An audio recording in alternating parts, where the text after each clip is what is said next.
Welcome to another edition of the Postgame Wrap. I'm Jarret Johnson.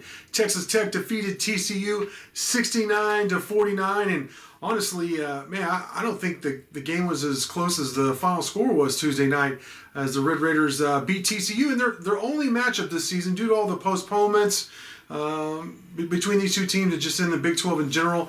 This was the game that, or the series that basically got boiled down to just one game, and I think the Red Raiders made it abundantly clear that at least for right now, who the better team is. And remember, this TCU team swept Oklahoma State. This is an Oklahoma State team that looks really good right now. A team that swept Texas Tech with 2 overtime victories this season. So Big 12 beating up on each other, but I think, I know Texas Tech showed they were the better team tonight for sure.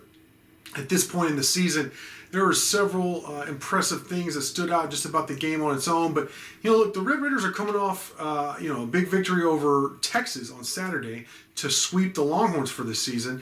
And, I mentioned after that game that Tech had beaten the Longhorns 7 out of the last 8 times. Well, now they've beaten the Horned Frogs 6 out of the last 7 times. So Tech's really doing a lot to establish some dominance in this conference. Now, of course, Baylor and Houston are 2 really good programs that, Tech basically has won half the time against them under Chris Beard.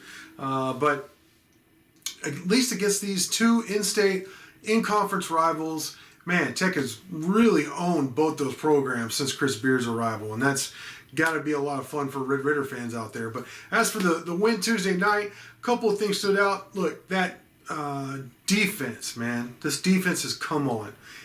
This defense that really has transformed. You can look at a million things, and of course, just individuals such as Coach Beard and some of the people on his staff, what they've done to turn this program around. But when you really boil it down to its essence, it's that the Red Raiders are going to play outstanding defense night in and night out. Now, you certainly saw that in those teams that went to the Elite Eight, and of course the team that went to the national championship game. But last season you only saw it here or there. This season you really haven't seen a whole lot. It really showed up in the second half against Texas, where even Coach Beard said after the game that was the first time he really felt like they played Red Raider defense. Well, they played it again against TCU. Now, like I said, Tech would certainly outclass TCU on the court.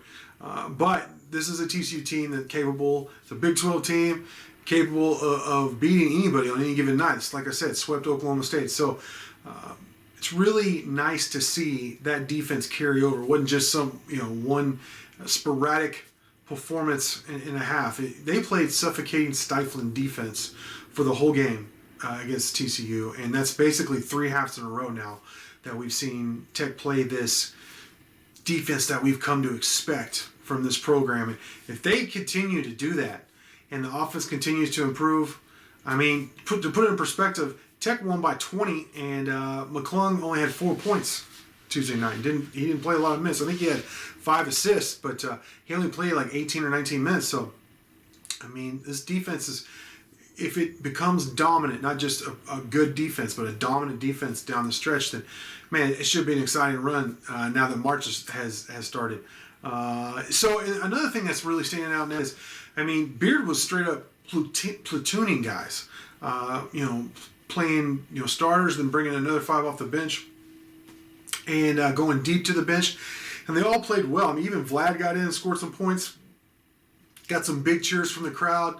Agbo looks great. Clarence Nadolny, I love his defense and just toughness. To me, that's what this program's about.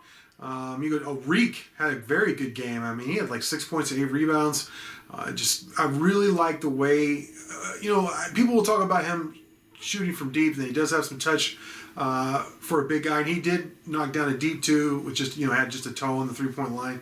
But what he also showed was just his athleticism and diving, attacking toward the rim, and his 2-man game as a screen, as a pick and roll, man, it can be really, really devastating to opposing defenses. As we think about the future of Red Raider basketball, I think he could be a major weapon on offense, and that's something that I think perhaps most people haven't really thought about. They think about him more as a defender, just a kind of a big banger and athletic dude. I think he could be a real threat. I think him just as a scorer, of course, diving to the rim, but also opening things up for the guy on the ball. In terms of teams are going to have to start reacting to Reek rolling and his athleticism around the rims, and that's going to open things up for people, and maybe not even the guy on the ball, but maybe a skip pass to an open shooter like a Kyler Edwards in the corner, who, oh, by the way, had 20 points Thursday night. I can't believe I went this long without talking about Kyler's tremendous performance. That's 2 games in a row. He's played very, very well. No surprise that we're talking about Tech 2 wins. Kyler had 20 points, hit 4 of 5 threes, I believe. But he looked just good all the way around. Really good performance from him. Shannon looked solid. Santa Silva, same. All those guys. It was... we said this on the game thread on Inside the Red Raiders, that it was nice to watch a Tech Big 12 basketball game and not feel the threat of possible stroke coming on.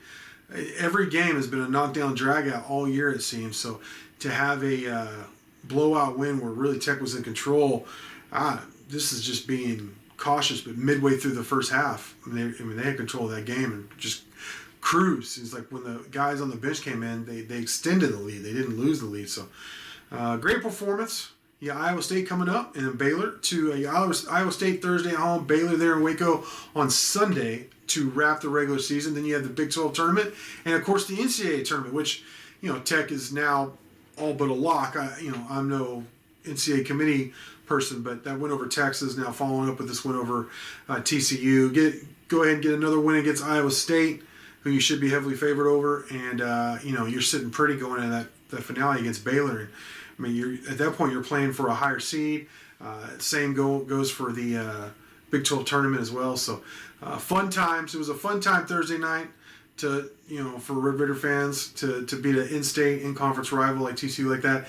And I can't wait to see how much this team's going to build, because it feels like we'll see how they look Thursday and then of course Sunday. But it feels like this team is starting to peak at the right time, and that's what Beard always says. They want to be playing their best basketball in March, and we've seen that a couple of times. And man, it's been fun rides when we've seen that. So I'm excited to see what happens, this month. So with that, I want to thank you for watching, and until next time.